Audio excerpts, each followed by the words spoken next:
민원련의 미디어 탈곡기 907회 방송 시작하겠습니다. 네, 안녕하세요. 저는 민원련의 홍보 콘텐츠팀 활동가 김나래입니다. 방송 담당 공시영입니다. 꾸벅.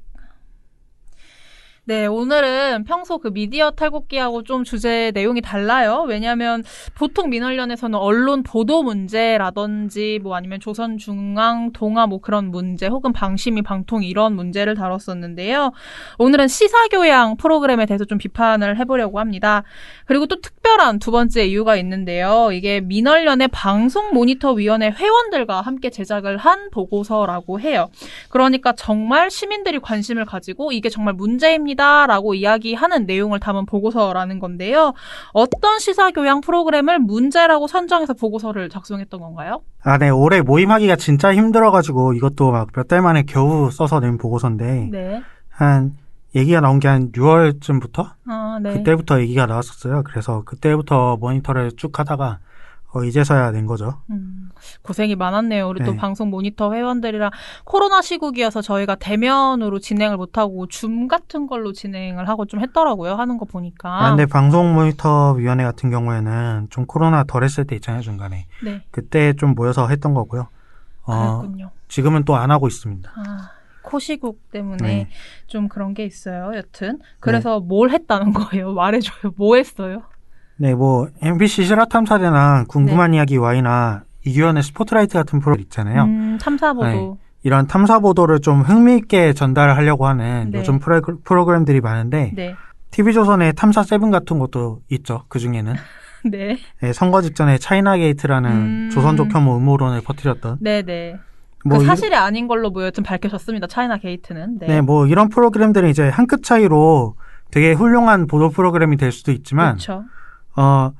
흥미롭게 전달에만 이제 초점을 맞출 경우에는 그냥 사회에 해악만 끼치는 프로그램이 될 여지도 크거든요. 네. 이게 진짜 한 발자국 차이인데 아까 말씀드렸듯이 정치적인 이유로 잘 알려진 거짓말을 확대재 생산하는 경우도 있는데 뭐 그건 시사 프로그램이라고 할 수도 없으니까 좀 네, 넘어가고요. 네.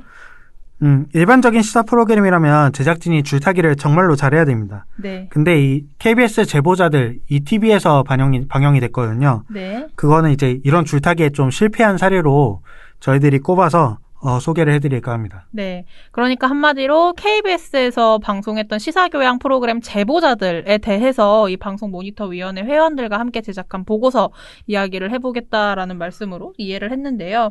근데 제가 실은 제보자들을 잘 몰라요. 이런 프로그램이 있다는 건 알고 잘 몰라서 조금 찾아봤는데 기획 의도라고 해야 될까요? 그 프로그램 딱 제목 치면 나오는 정보 있잖아요. 공식 홈페이지에서요. 그거를 제가 좀 찾아봤더니 이렇더라고요.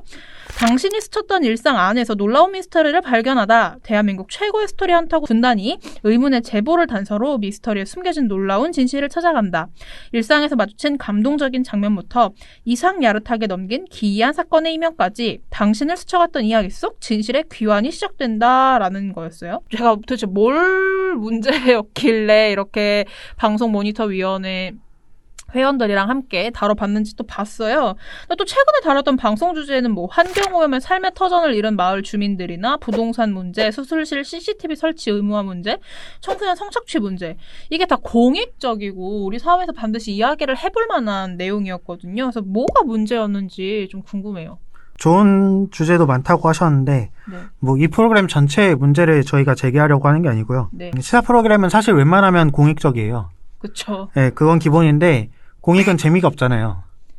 또 그렇게 말씀하시면 또 시사교양 PD님들도 서운하죠. 네. 원래 그게 PD의 능력이죠. 재미없는 공익을 좀 재밌게 해가지고 네, 알겠습니다. 시청자들한테 좀 뭔가 잘 전달할 수 있으면 좋잖아요. 그쵸. 뭐 근데 흥미를 불러일으키려면 가장 좋은 게 이제 즉자적인 분노를 좀 부르면 가장 쉽죠.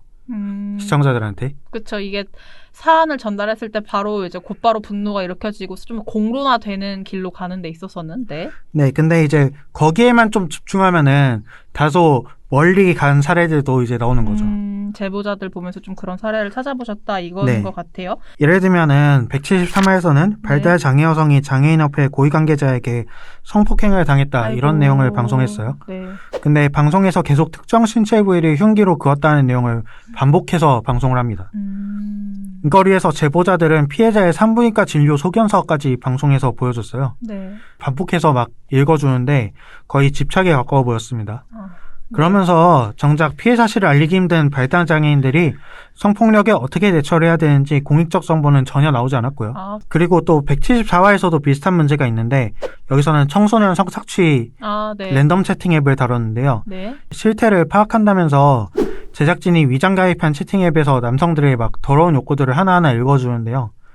이게 제작진들의 의도와는 다르게 일부 남성들의 성적 판타지를 재생산하는 방법이 될 수도 있어서 약간 부적절해 보였습니다. 네. 그러니까 지금 얘기해 주신 거 들어보면은 그게 뭔가 한 발짝 더 나아가서 공익적인 정보로까지 이어지는 게 아니라 약간 흥미 위주, 좀 선정적인 내용을 다루는 것에 좀 그쳤다라고 이해를 할 수 있을 것 같은데요. 네네. 근데 지금 말씀하시는 거 들어보면은 이게 어떻게 보면 방송 구성 쪽에서도 문제를 짚어주신 거란 말이에요. 예를 들면은 지금 내용에서 얘기해 주신 계속 동일한 내용을 반복해서 방송을 해주고 그리고 제가 뭐 모니터 보고서 내용을 좀 지금 봐보니까 좀 재연하는 형식으로도 계속 사용을 한 것 같은데 네. 근데 이게 제보자들에서만 사용하는 방송 기법은 아니잖아요. 지금 당장 이런 내용을 전달하고 또 재연을 사용한다든지 이런 소견서 보여주고 이런 거 다 당장 떠오르는 거 뭐 방금 얘기했던 뭐 이규현의 스포트라이트도 있고 뭐 아니면은 언급은 안 하셨지만 그것이 알고 싶다 이런 것도 굉장히 대표적인 방송이고 스트레이트 이런 탐사보도 프로그램에서 다 어느 정도 비슷하게 사용되는 방송 기법이라는 좀 생각이 들어요. 근데 그렇게 따지면은 제보자들뿐만 아니라 지상파 3사 뭐 종편까지 다 가릴 것 없이 자유롭게 방송 구성을 하고 있는데 이것까지 비판하기엔 좀 무리가 있지 않나요? 뭐 근데 그런 게 분명 도움될 때도 있긴 하죠. 근데 언제나 정도라는 게 좀 있는 거고요. 저희가 이제 모니터했던 방송 중에 어떤 게 있었냐면 스토킹의 문제점을 지적을 하는데 재현화면을 막 좁은 길목을 따라가가지고 아파트 문을 바라보는 장면에서 끝난단 말이에요. 재현화면이. 그건 좀 스토킹을 다룬다면서 막 가해자 시선을 따라간 건 좀 문제 아닐까요? 상식적으로. 방송 구성이 뭐 재현을 하든 뭐 할 수야 있겠지만 그게 실질적으로 뭔가 문제 해결에 도움이 된다든지 정말 그 장면이 필요해서 넣은 거라면 모르겠는데 그런 장면이 좀 불필요했다. 네, 그런 쪽에 대한 고민이 좀 부족해 보였습니다. 방송 전체에서. 네, 그랬습니다. 좀 다음 질문으로 그러면 좀 넘어가 볼게요. 제보자들은 제목부터 제보잖아요. 내용도 뭐 제보를 통해서 문제에 접근하고 그걸 알아본다 이런 건데 근데 제보자들은 좀 의혹을 해소하기보다 단편적으로 접근해서 감정에 호소하는 형식을 했다 그랬는데 이게 말로만 봤을 땐 뭔지 잘 모르겠어서요. 형식적이고 단편적인 취재 방식이라는 문제제기인데 네. 이게 어떤 거냐면 예를 들면은 이제 165에서는 태어난 지 열흘 만에 사망을 해가지고 이게 위료과실인지 아니면은 정말로 불의의 사고인지 따지는 그런 얘기가 나왔어요. 네.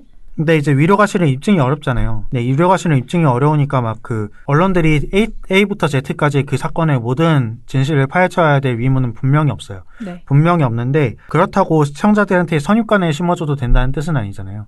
의료과실이 확실하다라는 뉘앙스로 방송을 해서는 안 된다. 확실한 증거가 나오는 게 아니기 때문에. 네. 근데 여기서는 어떻게 나오냐면 네. 체중이 감소한 아이를 보여주는 간호사가 잡힌 화면이 나와요. 네. 근데 모자이크 뒤 그녀는 웃고 있었습니다라는 해설이 나옵니다. 진짜 웃고 있었어요? 근데 그 간호사가 마스크를 쓰고 있었어요. 신생아가 위로사고로 위로사고로 돌아가셨을 수도 있어요. 그쵸. 근데 숨졌을 수 있죠. 근데 이런 마스크를 쓰고 웃고 있었다 뭐 이런 걸 갖다 붙이면은 시청자들한테 감정적인 반응을 좀 이끌어내려는 의도가 있는 거고 그래서 의료진의 부당한 대응으로 신생아가 숨졌다 이런 심증을 굳히게 할 수 있어서 약간 위험해 보였고요. 그리고 이게 그 병원 측이 의료분쟁 중재원에 중재를 신청했다고 나오거든요. 나중에 방송 말미에. 근데 그거에 대해서 이제 결과는 안 나오고 그냥 이렇게 두루뭉술하게 끝냈다. 이런 문제가 있었고요. 네. 그 다음에 167회에서 나온 충북 희망원 아이들 아동학대 사건 이것도 비슷한데 여기서는 진짜 각종 사실관계가 그냥 중구난방으로 나열돼 있어가지고 요점을 정리하기가 어려워요. 이 편에. 대강 설명을 드리면은 네. 이야기는 이제 성폭력 문제를 고발한 내부 고발자 입장에서 시작이 돼요. 프로그램이. 네. 근데 교사로서 성폭력 문제를 보고만 있을 수 없다고 주장하는 김정우 가명입니다. 김정우 씨는 검찰에 고발하지만 아이들은 오히려 내부 고발자 김 씨한테 성폭력을 당했다고 주장해요. 이에 대해서 김 씨는 자신의 고발로 희망원이 해체될 위기에 처하자 선생들이 애들을 꼬셔가지고 이런 주장을 했다. 이렇게 주장을 해요. 거짓 증언을 했다. 네. 근데 이렇게 진실 공방을 계속 나열하다가 갑자기 그 아이들의 열악한 상황을 보여주고 아이들의 부모 얘기를 꺼내면서 막 시청자들한테 감정을 이끌어내는 이제 불행 포르노 일종의 그런 걸로 대체가 되는 거죠. 네. 진실 공방에 사실 같은 건 묻혀버리고요. 근데 지금 얘기를 들었을 때는 이게 제가 뭐 보지 않았기 때문에 함부로 예단해서 평가하기 좀 어렵습니다만 방송 구성 자체가 좀 이상한데요?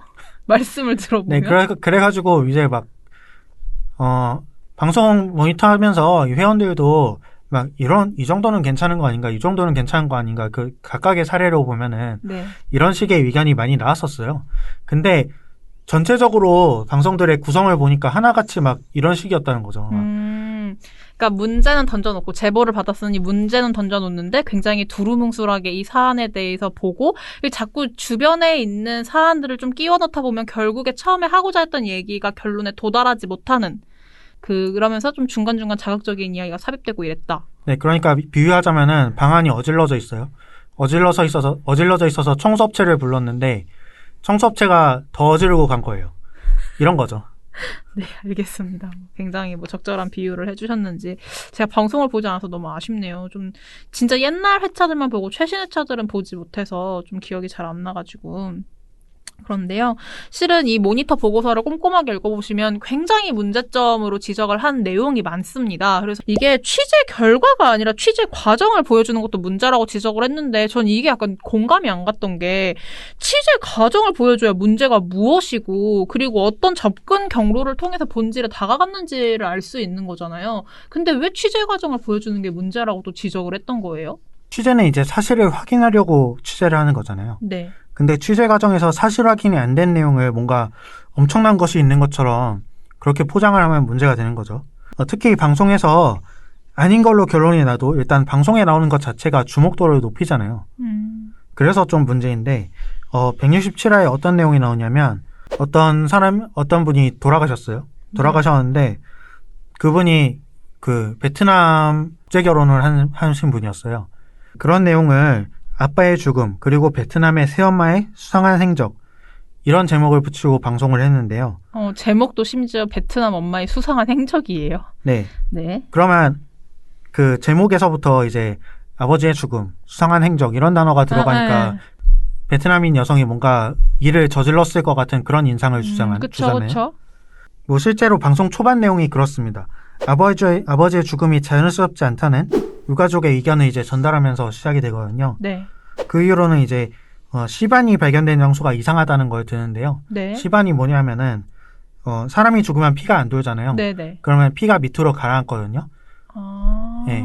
피가 밑으로 가라앉는데 그러면은 멍자국 비슷한 게 생겨요. 신체 부위에. 예를 들면 앉아 있으면은 다리 쪽에 피가 몰려가지고 다리 쪽에 시반이 생기고 뭐 누워 있으면 등 쪽에 생기고 이렇거든요. 네. 근데 유가족의 주장은 의자에 앉아서 돌아가셨으니까 다리 쪽에 시반이 있어야 되는데 등에 있다. 누워서 돌아가셨는데 의자에 새엄마가 옮긴 거다. 뭐 이렇게 주장을 한 거죠. 네. 근데 이게 방송 시작 5분 만에 의혹이 부정이 됩니다. 왜 어떻게 부정돼요? 다가 뭐라고 하면은 발견 당시에는 의자에서 숨이 있었다. 이게 유가족이 진술한 내용이에요. 네. 근데 그 후로 병원 이송된 뒤에 영안실에 누워 있었으니까 당연히 등 쪽에 시반이 있을 수밖에 없다. 칼의 의혹을 정리를 해버리거든요. 근데 지금 말씀해주신 내용을 들어보면은 취재 과정에서 이제 시작할 때 처음부터 베트남인 어머니에 대해서 의심을 품고 시작했는데 그게 사실이 아닌 게 결과적으로 그들은 먼저 알았을 거 아니에요. 제작진은 미리 그렇죠. 알았을 텐데 그걸 굳이 넣어가고 또 제목도 그렇게 베트남인 엄마의 수상한 행적이라고 하면서 만들어간 게 쓸데없이 자극적이고 선정적이었다. 네, 그러니까 어찌 보면 생사람 잡는 일이 될 수도 있는 거예요. 결론은 뭐로 났어요? 그래서 안 봤는데 궁금하네. 결론도 사실 이 사건이 아니에요. 아, 그래요? 네. 또? 결론도 이 사건을 결론 내는 게 목적이 아니라 이 방송이 어떻게 흘러가냐 하면 5분 동안 이렇게 방송을 해놓고 남는 게 이 사망에 대해서 남는 거는 베트남인 여성이 가방을 닫아놨다. 그리고 청소를 하고 돈을 요구했다. 이런 증언들이 나오면서 뭔가 문제가 있었을 것이다. 이런 위신만 잔뜩 풍겨놓고 그 결혼중개업체들의 막 그 사기 이런 쪽으로 갑니다. 이거 방송 구성이 문제인데 이거는 단순히 네. 사실 뭔 얘기인지 모르겠잖아요. 네. 실제로 그렇습니다. 방송이 그렇게 가요. 근데 이거 꽤 오래 했던데 16년도부터 최근까지 해가지고 끝났더라고요. 네, 그래서 이 보고서 제목이 종영이 아쉽지 않다 이런 건데 아, 정말 종영이 아쉽지 않죠. 네. 그것도 저는 좀 문제인 것 같아요. 확실하게 뭔가 하나 주제를 잡고 그 문제를 파고들어서 뭐 해결을 돕는다든지 뭔가 공익적인 가치로 가야 되는데 처음에는 뭔가 자극적인 사건으로 하나 이목을 딱 끌어놓고서는 그래놓고 막상 들어가는 이야기는 좀 다른 결로 흘러가는 것이 아닌가. 네, 뭐 아까 말씀드렸듯이 모든 방송이 그렇다는 게 아니고 일부 방송이 이런데 좀 심각했다. 제보자들에서 좋은 방송도 있었다. 뭐 요렇게 네, 좋은 좀 방송도 있었습니다. 네, 그렇게 이야기를 하고 좋은 방송 나중에 좀 뒤에 가서 몇 개 얘기해 주세요. 생각나는 네. 거 있으시면. 마지막 질문이에요. 저는 실은 모니터 보고서 저 일부러 저도 시청자분들이랑 좀 비슷한 입장에서 잘 모르고 들으려고 제대로 읽고 오진 않았는데 이 부분은 제가 너무 문제라고 생각이 들어서 좀 자세하게 읽어봤어요. 전 뭐가 제일 문제라고 생각했냐면 제보자들이 제보자 보호가 약하다고 하는 거예요. 근데 이 프로그램 자체가 제보를 통해 가지고 문제에 접근을 하는 건데 그 제보자, 그러니까 취재원 보호가 안 되면 도대체 이게 무슨 의미인지 모르겠더라고요. 그래서 어떤 지점에서 제보자 보호가 약하다고 느꼈는지 좀 듣고 싶습니다. 예를 들면은 165화에 아까 말씀드렸던 스토킹 관련 내용이 나오거든요. 네. 근데 1인 가구 여성을 노린 성범죄 사건들을 다룬 거잖아요. 네. 근데 피해자 여성의 집안 구조가 인터뷰 과정에서 화면에 그대로 나온 거예요. 보고서에는 자료 화면이 좀 나와 있는데 여기 보면은 사람만 이제 모자이크 블러 처리가 돼 있고 네. 집기나 이런 것들이 그대로 나와 있어요. 이제 같은 구조의 집에 사는 사람들이면은 자기 집이라는 거 알 수 있지 않겠습니까? 이거 좀 그렇겠네요. 위험해 그런 보였고요. 위험이 있는데. 근데 제가 시영님 얘기를 들으면서 그 생각을 했거든요. 왜냐면 제가 평소에 그것이 알고 싶다 이런 거를 좀 챙겨보는 편이어가지고 보니까 그것이 알고 싶다 같은 방송 보면은 원래 취재원 보호를 하려고 예를 들어서 시영님이 제보자예요. 그래서 나랑 인터뷰를 했어요. 그러면은 그 음성만 따고 그리고 뭐 예를 들어 동주님이 제보자인 척 얼굴 다 블러 처리해가지고 공간을 따가지고 이렇게 블러 처리해놓고 음성만 시영님 거에 덧 입히거든요. 그래서 그것이 알고 싶다 같은 거 처음에 보면은 뭐 대역 재현이 포함되어 있습니다 이렇게 나오고 그리고 그 취재원이 말을 할 때는 가로치고 대역 이렇게 적혀 있단 말이에요. 그러면 제보자들에서도 분명히 이렇게 보면은 성착취물이라든지 아니면 스토킹 문제 같은 거를 다루는데 당연히 대역 쓰고 그리고 다른 뭔가 가상의 공간 같은 데를 만들어가지고 재현을 한 게 아닐까요? 근데 저도 그런 생각을 안 해본 건 아니에요. 네. 근데 대역 제한이나 재현 표시 같은 건 없었습니다. 최소한 이 영상에서는. 172화에서도 스토킹 범죄를 다뤘는데, 네. 172화에는 이제 매일 찾아오는 전 남친의 스토킹이 두려워서 최소한의 외출에는 집에서 생활한다. 이런 스토킹 범죄 피해자가 등장을 해요. 네. 근데 피해자 인터뷰 장면에서 역시 개인의 취향을 알 수 있는 살림살이랑 주변 환경이 그대로 나왔습니다. 이거 사실이면 진짜 문제인 것 같아가지고 나중에 KBS 물어봐야겠는데요. 전화해가지고 이 방영을 하긴 했지만 문제인 걸로 지적당하지 않았냐 한번 물어보긴 해야 될 것 같아요. 네, 그리고 174화에서도 아까 말씀드렸던 청소년 성착취 네. 관련 내용이죠. 여기서도 그 자신의 사적 물건을 온라인 판매했다. 이런 사람들이 인터뷰 대상자로 나오는데 그래서 뭐 여기서도 제작진이 인터뷰 대상자를 블러 처리하긴 했는데 상체 부분만 블러 처리를 했어요. 그것도 대역이 아니라고 한다면 그 사람이 누군지 좀 신상을 쉽게 알 수 있는 내용이 좀 담겼다라고 할 수 있겠네요. 네, 그리고 인터뷰 대상자의 핸드폰이나 핸드백 등을 클로즈업하는 장면도 있었는데 이거는 진짜 대역을 썼는지 아닌지 상관없이 그런 내용을 방송하는데 이거를 사적 물건 팔았다는 물건들 막 클로즈업 해가면서 보여주는 거는 좀 아니지 않나 싶었습니다. 그런 점에서 좀 문제라고 지적을 했고, 이거 저도 몰랐는데 이런 취재원 보호가 전혀 되지 않았더라면은 진짜 이건 문제라고 짚어볼 수 있는, 아무리 그분이 뭐 촬영 같은 거를 허락했다라고 할지라도 그분의 이후의 신변 보호를 위해서라도 좀 주의를 기울였어야 하는 부분인 것 같아서 좀 마음이 안 좋네요. 이야기를 하는데. 네, 뭐 그렇습니다. 이렇게 좀 공시형 활동가가 문제점으로 짚어줬고, 저도 좀 공감할 수 있는, 그리고 아마 보고 계시는 시청자분들도 공감할 수 있는 여러 가지 시사교양 프로그램의 문제점을 제보자들의 여러 회차에 걸쳐서 확인을 해보셨을 수 있는데요. 근데 좀 아쉬운 게 뭐냐면은 이 방송모니터위원회에서 제보자들을 모니터링하고 이제 보고서가 나기 전에 이 프로그램이 종영을 했습니다. 나름 2016년부터 2020년도까지 182부작으로 방송을 했던 건데, 종영한 프로그램 모니터 보고서 내려니까 조금 힘이 빠졌을 수도 있을 것 같아요. 뭐 모니터 보고서를 완성한 거는 종영 전이기 때문에 힘은 별로 안 빠졌고요. 그 다음에 사실 종영을 하고서도 유사한 프로그램들이 많기 때문에 보고서의 의미가 퇴색되지는 않는다고 생각을 하고요. 네. 그냥 뭔가 이런 프로그램들이 진짜 한 끗 차이로 쓰레기가 되거나 아니면은 막 정말 좋은 프로그램이 되기도 하는데, 네. 약간 좋은 프로그램의 비율이 더 높아지기 위해서 그런 계기가 됐으면 좋겠습니다. 그래요. 또 이 방송 모니터 위원회 회원들이랑 이제 열심히 만든 이 보고서를 다 보고 나니까 저는 이런 시사교양 탐사보도 프로그램 좀 즐겨보는 편이거든요. 근데 어떤 지점에서 조금 더 눈여겨서 또 보다 보면 이제 비판, 뭐 시청자 게시판에 글을 쓰든 뭐 비판을 어떻게 해야 될지, 어떤 부분에 좀 주안점을 두고 봐야 할지도 좀 알아볼 수 있었고요. 뭐 말했던 것처럼 제보자들이란 프로그램에서만 끝나는 게 아니라 비슷한 포맷의 방송들이 많이 있으니 그 방송들도 좀 이런 제보자들에 대해서 민원련이 문제라고 지적한 점을 좀 잘 반면교사 삼아서 좋은 방송을 많이 만들어줬으면 좋겠습니다. 아, 이거 안 물어봤다. 제보자들에서 좋았던 회차 뭐 생각나는 거 있으세요? 이거는 정말 괜찮은 회차였다. 그래도 마지막으로. 저희가 모니터한 프로그램 중에서도 뭐 좋은 보도로 좋은 걸 약간 좋게 봤다고 지적? 하여튼 짚어주신 회원분들이 그런 회차들도 있는데, 예를 들면은 뭐 노인 고독사 문제를 다룬 168화라든지 네. 아파트 재개발 문제를 다룬 170화라든지, 그러니까 이런 프로그램들이 어쩔 수 없이 좋은 회차도 있는데 회차별로 좀 그 사안에 대해서 주제가 다르다 보니 다루는 어떤 시선도, 그리고 다루고 있는 뭐 그런 내용, 구성 이런 거에서 조금 좋았던 날이 있고 안 좋았던 날이 좀 있었던 것 같아요. 네. 오늘 공시형 활동가하고 함께 진행했던 좀 특별했던 우리 방송 모니터위원회 분과 회원들이랑 함께 제작했던 모니터 보고서 시사교양 프로그램 제보자들에 대한 이야기는 여기서 마무리 지어보고요. 오늘 방송 댓글 읽어보고 마무리하겠습니다. 네.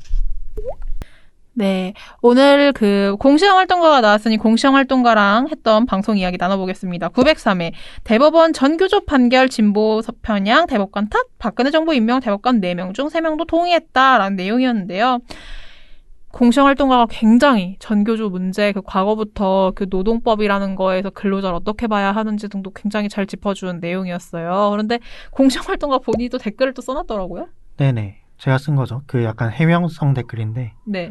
그 노조 역사에 대해서 약간 틀리게 말한 부분이 있어서 약간 헷갈리게 말할 수 있는 부분이 있어가지고 그거에 대해서 네, 본인이 좀 해명 그런 설명을 댓글을 했습니다. 달아놨어요. 방송 급하게 준비하느라 노조 역사에 대해 약간 틀리게 말한 부분인데 양해 부탁드립니다 하고서 노동운동에 대해서 이 역사 중세시대까지 올라가네요. 요거는 시청자 여러분이 한번 직접 읽어봐 주셨으면 좋겠고요. 저희는 그 시청자분들이 달아주신 댓글을 읽어보도록 하겠습니다.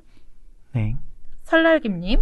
설레기님, 전교조 판결 관련해서는 아무래도 혼자 알아가기에 정리가 안 되는 부분이 있었는데 이렇게 정리해 주시니까 두루뭉술하게 알던 것들이 명확해지네요. 영상 잘 봤습니다. 네, 감사합니다. 네, 좋은 평가해 주셔서 감사드립니다. 네, 공청 활동가가 본인이 말하고서도 너무 어려운 내용을 다룬 게 아닌지 좀 걱정을 했었는데 이렇게 또 잘 이해됐다고 해주시는 분들이 있어서 또 힘이 나는 것 같습니다. 그 다음은 BGY JKK님, 오늘도 접근하기 어려운 내용을 알기 쉽게 전달해서 감사합니다. 민원련 화이팅 해줬습니다. 너무 감사드리고요. 이렇게 좀 공시형 활동가가 특히 두각을 드러내는 뭐 노동 문제라든지 이러한 뭐 분석적인 문제에 있어서 함께 하면은 좀 더 이 사안에 대해서 깊이 아는데 도움이 되는 것 같아요. 오히려 더 머리가 복잡해질 수도 있고요. 전 복잡했어요. 혼미했어. 이야기 듣는데 제가 몰라가지고 좀 혼미했지만 제가 방송 찍고 편집하고 연락해서 물어보고 하면서 좀 저는 명확해진 부분이 있는데 시청자 여러분들은 바로 그래도 좀 명확해졌더니 굉장히 기쁘군요. 네, 이제 이게 몇 년 동안 벌어진 일인데 네. 그 몇십 분 안에 정리하기가 되게 쉽지 않아요. 그쵸. 그거를 잘 전달할 수 있는 게 기자들의 능력인데 잘 안 하죠. 네. 근데 이렇게 갑자기. 맞아요. 그런 부분도 좀 이제 문제로 지적을 해보고요. 공시활동가 그거 언제 나와요? 먼 훗날 나옵니다. 제가 뭐 말하는 줄 알고 먼 훗날이래요. 일단 그렇게 말해놓는 거죠. 추미애 법무부 장관 아들 그 방송보도 문제. 근데 요즘 그거 막 쓰다 보니까 뭔가 폭풍처럼 지나가는 것 같아요. 태풍처럼 막 지나가는 것 같아요, 그냥. 그럼 뭐 나오긴 나와요? 나오죠. 네, 알겠습니다. 기대하고 있을게요. 네. 오늘 방송 여기서 마무리 짓고요. 공시형 활동가는 조만간 또 방송보도 모니터 보고서로 찾아뵙도록 하겠습니다. 민활련의 미디어 탈곡기는 내일도 열심히 털어드리겠습니다. 탈탈탈 안녕.